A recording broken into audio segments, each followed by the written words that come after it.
హైదరాబాద్లో ట్రాన్స్జెండర్లను ట్రాఫిక్ వాలంటీర్లుగా ఉపయోగించుకోవాలని రాష్ట్ర ప్రభుత్వం నిర్ణయించింది. అయితే ట్రాఫిక్ వాలంటీర్లుగా పనిచేసే ట్రాన్స్జెండర్ల కోసం వేర్వేరు డిజైన్లతో విభిన్నమైన యూనిఫామ్స్ రూపొందించడంలో ప్రభుత్వం నిమగ్నమైంది. ఈ మేరకు యూనిఫామ్స్కి సంబంధించిన నమూనాను రిలీజ్ చేసింది. ఈ వాలంటీర్లు నగరంలో ట్రాఫిక్ను క్రమబద్ధీకరిస్తారని ప్రభుత్వం చెప్పింది.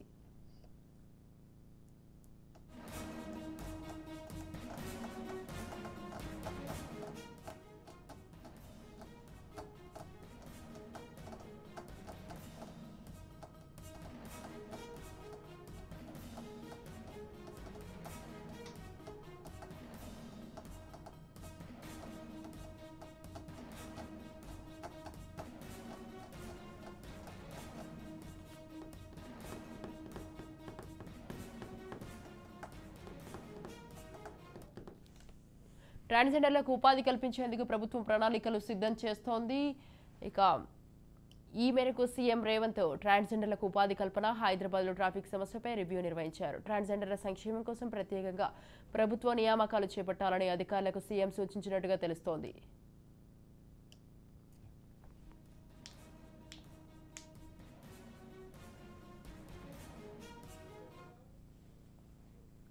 దీనిపై ట్రాన్స్జెండర్స్ హర్షం వ్యక్తం చేస్తున్నారు. ప్రతిభ ఆధారంగానే ఇవ్వాలని పలువురు ట్రాన్స్జెండర్స్ కోరుతున్నారు.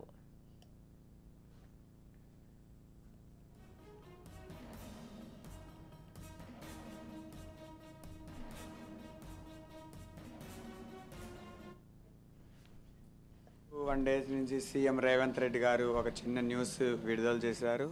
చాలా మాకు ఆనందకరంగా ఉంది. అలాగే దీంట్లో తీసుకున్న నిర్ణయం చాలా చక్కగానే అనిపించింది. కానీ కొంతమంది చదువుకున్న వాళ్ళు ఉన్నారు, చదువుకొని వాళ్ళు ఉన్నారు, కొంతమంది ఎగ్జిస్ట్ పర్సన్స్ ఉన్నారు.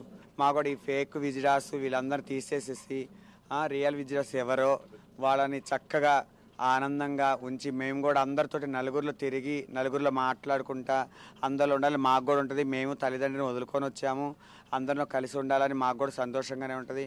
మాకు ఏదైనా చిన్న చదువు లేని వాళ్ళకి చిన్న జాబులు లాంటివి కానీ వ్యాపారం లాంటివి కానీ మాకు కూడా అసలు పెట్టుకోవాలని ఏం లేదు.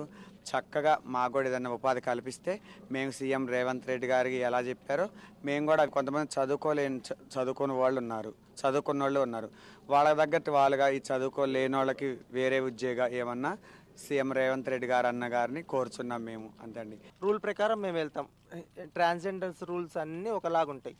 ఇప్పుడు వాళ్ళు వచ్చి గుమ్మడికాయ కొట్టుకొని ఆ టైంలోనే మేము వెళ్తాం. గుమ్మడికాయ కొట్టుకున్నాకే తీసుకుంటాం. బెదిరియడం అట్లాంటి మేము చేయమండి. అలాంటివన్నీ మేము చెయ్యము. కాకపోతే ఏంటంటే ఇవాళ ఫంక్షన్ ఉందంటే ఇప్పుడు ఫేక్ వాళ్ళు ఎలా ఉంటుందంటే 2 రోజుల బిఫోరే వెళ్తారు. వెళ్ళి ఇంకా వాళ్ళని ఇబ్బంది పెట్టి ఇంకా తీరా ఆ టైంకి వస్తామని కూడా బెదిరిస్తున్నారంట. మాకు రీసెంట్గా ఇక్కడ మా ఏరియాలోనే ఒకటి జరిగిందనమాట ఇష్యూ మొన్న. మాకేంటండి ఇప్పుడు ఇంత మంచి అవకాశం ఇవ్వడం అనేది మాకు కూడా చాలా మంచిగానే అనిపిస్తుందండి. కాకపోతే ఏంటంటే ఇప్పుడు ఎవరెవరు ఎట్లా ఏంది అనేది ఇంకా ఒక్కొక్కరికి ఒక్కొక్క ఇంట్రెస్ట్ ఉంటుంది. కొందరికేమో షాప్స్ పెట్టుకోవాలని ఉంటుంది, కొందరికేమో చదువుకున్న వాళ్ళు ఉన్నారు, వాళ్ళ మనసులో ఉన్నది ఉద్యోగాలు అవన్నీ చేసుకోవాలని ఉంటుంది. ఎవరికి తగ్గట్టు వాళ్ళకి చేస్తే ఖచ్చితంగా మాకు కూడా ఇష్టమేనండి. ఎందుకంటే ఎన్ని రోజులని ఇలాగ మాకు కూడా ఒక హోదా అనేది మాకు కూడా కావాలి కదా. అది ఒక హోదా కావాలని మేము కూడా ఎప్పటి నుంచో కోరుతున్నాం. కాకపోతే మాకు అవకాశాలు లేవు. ఇలాంటి అవకాశాలు మాకు రాలేదు. ఇప్పుడు అదేంటి రేవంత్ రెడ్డి అన్న గారు మాకు అవకాశం ఇచ్చినందుకు మాకు కూడా చాలా సంతోషంగా ఉందండి. ఈ 2 డేస్ 1 డేస్ నుంచి సీఎం రేవంత్ రెడ్డి గారు ఒక చిన్న న్యూస్ విడుదల చేశారు. చాలా మాకు ఆనందకరంగా ఉంది.